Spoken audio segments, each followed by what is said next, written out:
Hey guys, I'm back, and there's quite a few things I want to talk about. Of course, the new league reveal, the Necropolis, my impression about it, some big nerfs, some buffs, not that many buffs, or not that big buffs, but I think there are more buffs than nerfs, but those big nerfs just feel more impactful, at least because they are for meta skills. Then also gonna share some build ideas. I don't really want to overthink about the builds for the league start, so I picked like 2 or 3 things that I think could work well, and we don't really require anything too specific, at least for the early map farming. So I'm gonna talk about those things, but first, I was gone for a couple of weeks. I think it was 2 or 3, less than 3 weeks. After funeral, I just got a nasty cold. Like, I'm still recovering from it, so my voice is still a bit scuffed, and I don't want to stress too much. I am still streaming, but yeah, I kind of got completely derailed from PoE, and haven't played PoE in like a month now, and also like last epoch. So talking about this league, I'm not like too hyped. It's like 6 out of 10 hype. I'm actually almost even more hyped about the upcoming Diablo 4 changes.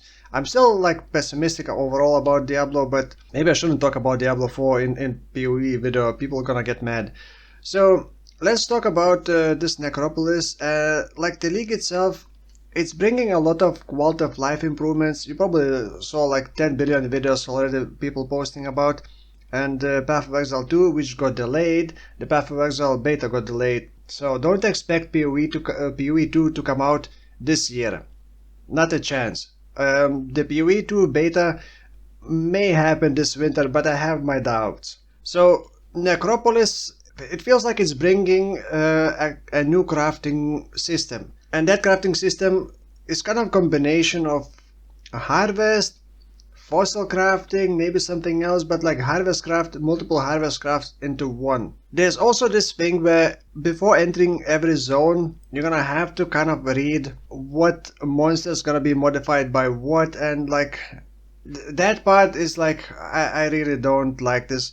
There's too much micromanaging, and it's gonna be interesting at the beginning, but I feel like this is gonna get exhausting very quickly, and it's just gonna become annoying. I believe you can like skip this, and then it's just gonna, well, then you won't know the challenges that you're gonna be experiencing. But it was even mentioned that there may be some cases where maybe it requires something special. A map is gonna be full of Brutuses. You know, the Brutus unique monster, so that is gonna be like a normal monster in a map. Like that could be like really interesting. But again, like reading these things and micromanaging is just gonna become very annoying very quickly, I think. Now also borrowing corpses to craft is also kind of weird. Like I don't fully understand this league mechanic yet. I usually don't try to. I just play it and see, and then it's easier to grasp those changes. But yeah, it seems like the crafting may become like really powerful.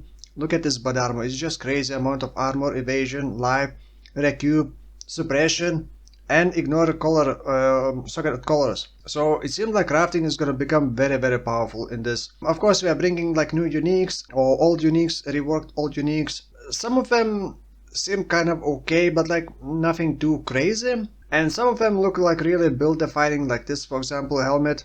And I believe there's gonna be 14 new unique items. To start off with the cool stuff that like quality of life improvements, I'm not gonna mention all of them, but a main thing that I got really hyped about or excited is Atlas 3 is gonna have like 3 pages, and you're gonna be able to change those pages on the fly essentially. So if you decide to do like incursions, for example, just switch the page to where you the kind of optimize for incursion runs, or switch back to like I don't know, breach or something like uber boss farming, and it's not gonna require a bunch of regret orbs to change a couple of things or to change the whole tree. So that's like really good. Essentially you can have 3 different Atlas strategies for free. There's a big scarab like complete rework. Some of these seem like really OP. I cannot find these right now, but some scarabs may actually be worth multiple divine, well, maybe not multiple divines, but could be more than 1 divine per scarab. Now, about more like disappointing things, we are not getting that many new transfigure gems. I was expecting to see a lot more transfigure gems, but we're not getting that many. I believe it was we are getting essentially these transfigure gems, or these skills gonna have transfigure gems. Some of them have multiple transfigure gems. So like artillery ballista has, the ice shot has two, like incinerator has two. The tornado seems cool. Like I wanted to play like an actual tornado build, and it seems like finally it's gonna be possible to do that. But the sad part is there's no Held of Thunder transfigure gem. I've been waiting for Held of Thunder transfigure gem since the transfigure gems have been introduced, and I'm very sad that it's still not in the game. Now, I wrote down some more notable changes in my opinion. For example, like Pantheon powers are global now. You upgrade on one character and all of your characters gonna have that. That's per account per league. Like it's gonna be separate for hardcore. Now there is some kind of trade notification sound. I'm not sure how that's gonna feel like, but there are no other like trade improvements. Like that's kind of nuts that we still cannot get proper trading improvements. I don't even know what to say. I don't know. I just expected a lot more big changes. Not just, well, Atlas changes, yes, Scarab changes are kind of the two biggest things, I think. Lots of quality of life improvements, but I don't know, I just expected more. Now, Maven's invitations do not drop anymore. So essentially, you're gonna use Kirak to upgrade invitation, not to upgrade, but like to alch invitations and modify them, and then just run it. But you won't be able to take them out to sell. I used to sell those invitations and make quite a bit of currency. And with some other changes to rare monsters, so like big loot explosions gonna be a lot more rare. Not sure by how much more rare, but I assume a lot more rare. Coming from the league that was the most generous league ever, probably coming into this league is probably gonna feel horrible because you won't be able to sell invitations, for example. No big loot explosions, pretty much. Some other strategies, money making strategies, gonna be dead probably. There are gonna be new strategies, and scarabs may actually be very profitable, but in general it feels like it's gonna be a big nerf to the amount of currency that we're gonna be getting. And the new league mechanics seems to be oriented more around crafting rather than like a pure loot. There are also some interesting Atlas Keystones nodes that incentivize you to not do like a boss rush. Clear out most of the monsters when there are less than 50 monsters remaining. You can get some extra bonuses, like there's a node that spawns extra bosses or applies affliction, like empowering bosses. Another sad part, at least for me, Soul Eater is dead. They have just completely killed it. It has been reworked. Okay, I shouldn't say that it's been killed because it has been reworked, especially combined with these gloves. I think Soul Eater is not gonna be played like it before. It's limited to 45 souls only, and previously you could have infinite amount and each soul giving 5% attack and cast speed, and now it's limited to 45. However, the way it's gonna be working is you're gonna have to, I guess, click a button to consume souls to get that buff. For how long, I'm not sure, and also you still need to gain Soul Eater. Not entirely sure how it's gonna be activated. You're gonna be losing 2 souls per second if you're not gaining souls. If you haven't gained soul recently, so in 4 seconds. If for 4 seconds you don't gain souls, you start losing those accumulated souls. But the old school Soul Eater is dead. You will never be getting like 30, 60, 90 attacks per second ever again. You're gonna be getting like 200, a bit over 200 attack speed or cast speed buff, and that's pretty much it. So it's just they killed my favorite thing, Soul Eater. Soul Eater was the coolest thing in the game, I think, and we just killed it. Now there are some big nerfs for popular things like Kinetic Bolt or Fragmentation, just completely dead. Just nerfed so hard they removed the spell damage scaling to the attacks completely and nerfed the damage, so I don't even know what's happening with this skill anymore. The Penance Brand of Dissipation nerfed in every single possible way. Cast speed, proc rate, damage, everything got nerfed, so dead. Stormbrand, same, dead. And I believe it had 0.35 cast speed or cast time to place it, and now it's like 0.65, or was it 0.75. So it's like the cast speed alone is gonna feel really bad. Tornado Shot, as far as I can understand, it just got deleted from the game. Okay, maybe not deleted, but it got nerfed like really hard. What got fixed is Zero Curse Stack. If you don't know, previously you could set your maximum curse limit to 0 and then use the curse mastery each time you curse a non-cursed enemy. Even if you have 0 maximum curses, it would recover life and mana to you. The more curses you try to apply, the more life and mana you would recover per hit. If you had 3 curse on hit, you would recover like 3% life and mana per hit, and it was kind of nuts. And people, when I made the video, people said, I'm just gonna tell you, people said that, oh no, it makes sense, but it works that way. No, it didn't. It was a bug and it got fixed. So there you go. So that got fixed. What, it lasted for 3 leagues now, or 4 leagues? I don't even remember. Another interesting thing is Necromancer's Bone Barrier. So this one, 20% more minion life is being transferred to this one. This one is just completely changed. It's gonna grant minion life. And this Bone Barrier itself is gonna have a different thing, but what captured my attention is that you are getting a minion leech to you, which is a big deal for a minion build. Normally you could only get that, well, is it only with, I think it was only with the Baron's helmet, which kind of limited to zombies, I believe. Maybe there was an amulet, but now you just, if you're a necromancer, you pick up that, you always have some leech. And I'm not sure if it's gonna be working with the Val Pact. I assume it will. You have no life regen, but the total leech per second is double. It should probably, because the leech is gonna be based on your maximum life and not minions. So you're not gonna be getting like thousands of leech per tick. But this should be pretty good recovery for Necromancer. Now back to the Soul Eater. The Soul Ascension unique gloves, they got buffed. They used to get only 1 soul per second. Now it's 2 souls per second. They gain 1 soul every 0.5 seconds, so it's twice quicker. They also roll between -10 maximum Soul Eater stacks and +10. So technically a Soul Eater by default is capped to 45 souls. So with these Path of gloves you could get up to 55 souls.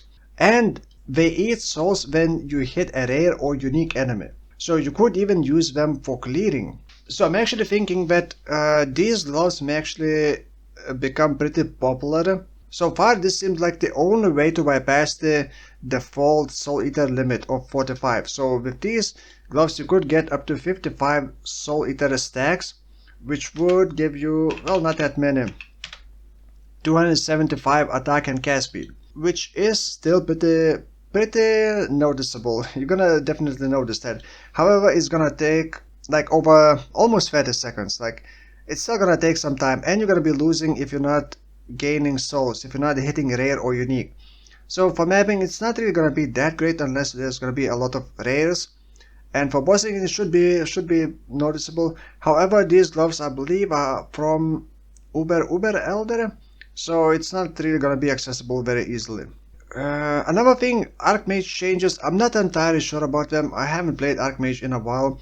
But it seems like the Archmage is changing. Instead of mana cost, it's gonna be based on maximum and reserve mana. So the cost is gonna be very consistent, I guess, and the damage is gonna be consistent. And if you don't have enough mana, it's not gonna give you damage essentially. So no more like draining mana completely to get like mega damage. Obviously there are more changes, but like definitely that didn't get changed. The relocation patience boots, the only thing that got nerfed. It lost the movement speed, that's it. The relocation patience boots are still very strong, but you're gonna be slower. So it's not the end of the world, but it's still like really good, I think. Resistance flasks are also changing. Instead of providing less damage to those ailments or elements, it's now getting back to old school maximum +5 to maximum resistance. Some people say that that's a big nerf. I don't really know. I don't really play with the Mage Blood builds. I don't really care too much. And I never really go for the like super maximum res builds. So yeah, I don't know. Maybe it's a big nerf, maybe it's not. Now I want to share a couple build ideas. I don't, like I said, I don't really want to overthink. Like, I have some build ideas from the last league that I deleted some of the build ideas, and these are just left over that I may actually try at some point. Try to do something. And these are new ideas that I marked, that I will most likely do. Now these highlighted ones I think are good for the league start, because we don't really need anything other than the Transfigured Gem. But I'm not sure how it's gonna be performing. And obviously you still need like a proper build not just the skill itself. Like the cast speed, the crit chance, the crit multi, the defensive layers, like all those things. But it shouldn't require any specific gears other than these gems. So Blade Blast of Dagger Detonation got buffed. I think it was 575 or something like that, and now it's 675% of auto damage. Vulcanus Dagger is pretty good for that, and usually it's not expensive. At the start of the league it may be, but there are other options like Whitewind Dagger probably could even be used, or just some rare dagger. Also Spark of Unpredictability got a small buff. I was already considering playing it because it has much longer duration than the normal Spark. It just the projectiles are, when you cast it, the projectiles are either slow or fast, and somewhere in between. But for single target, I think that's gonna work really well with the longer duration because it's gonna have more chances of hitting the target again from the same cast. Or actually, was there a limit per how many hits you can hit with Spark per second? Like a global. If someone knows, let me know in the comments below, because I'm strongly considering Spark of Unpredictability for my league start. Just start with a normal Spark and then transition into this, getting a bit more duration, getting maybe some projectile speed, maybe not. For clear speed it may not feel that great, so I may still want to use normal Spark. There's also map corruptions that can give you no soul gain prevention, so you could just spam Val Spark all the time if you can roll those maps. Now another thing that I may actually also start with is the Summon Flame Golem of Meteor. It got like 50% more damage buff, so that's mega. It has like 2-second cooldown. I'm not sure how it's gonna target if you are Elementalist with the auto golems.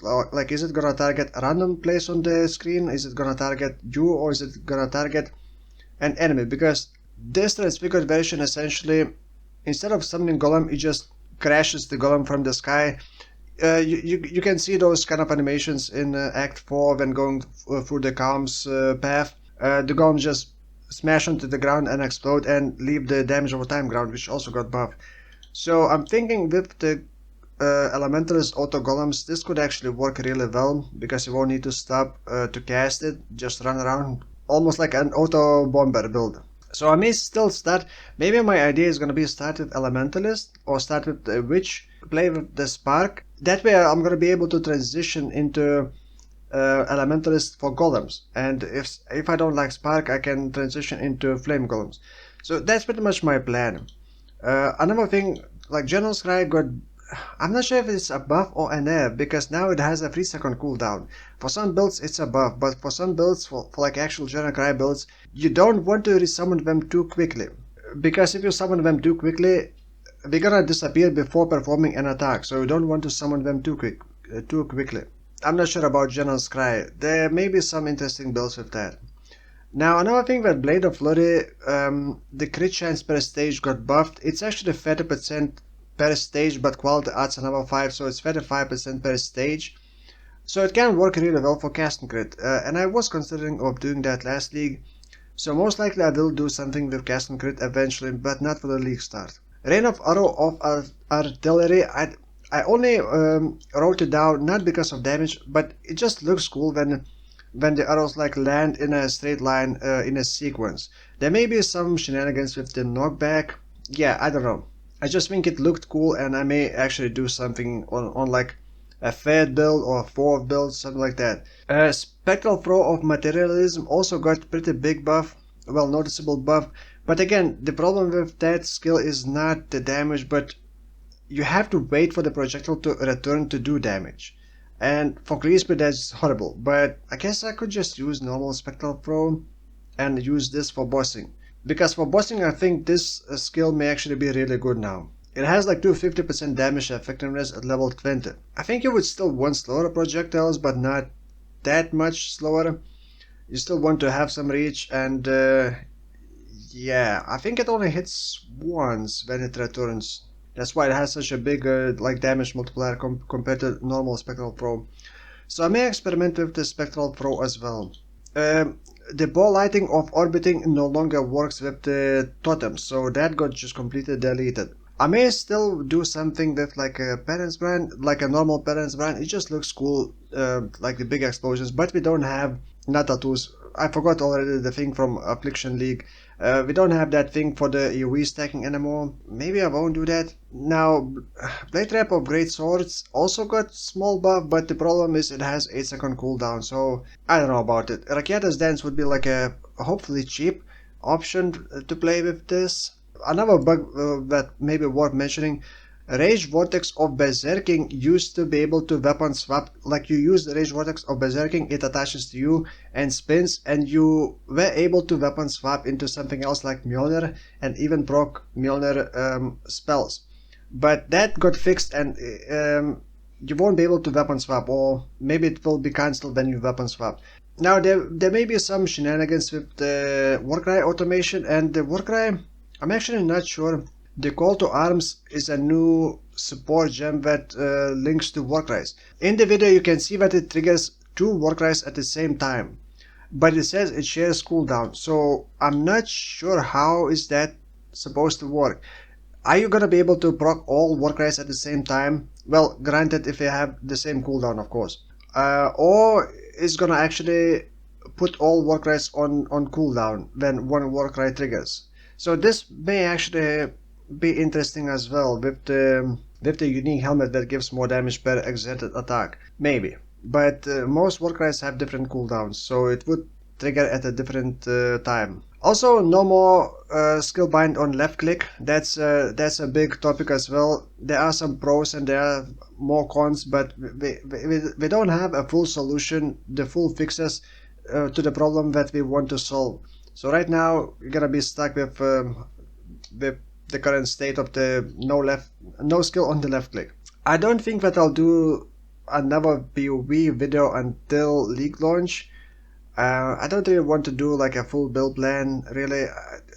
I just like having an idea and just going with that idea and then adapting on the fly.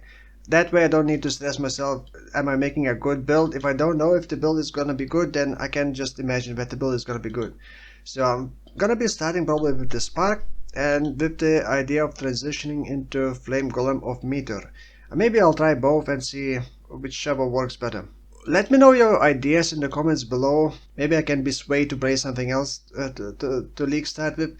There are many League Start builds that work really well, and I don't really want to use any like rare unique items that only drop from the Uber bosses, but a second build I think is gonna be more interesting, and you're gonna know how the league feels, you're gonna know how you want to play the league. Do you really want to engage with the league mechanics? What do you need for the league mechanics? Do you need more single target, more clear speed, or like more defenses?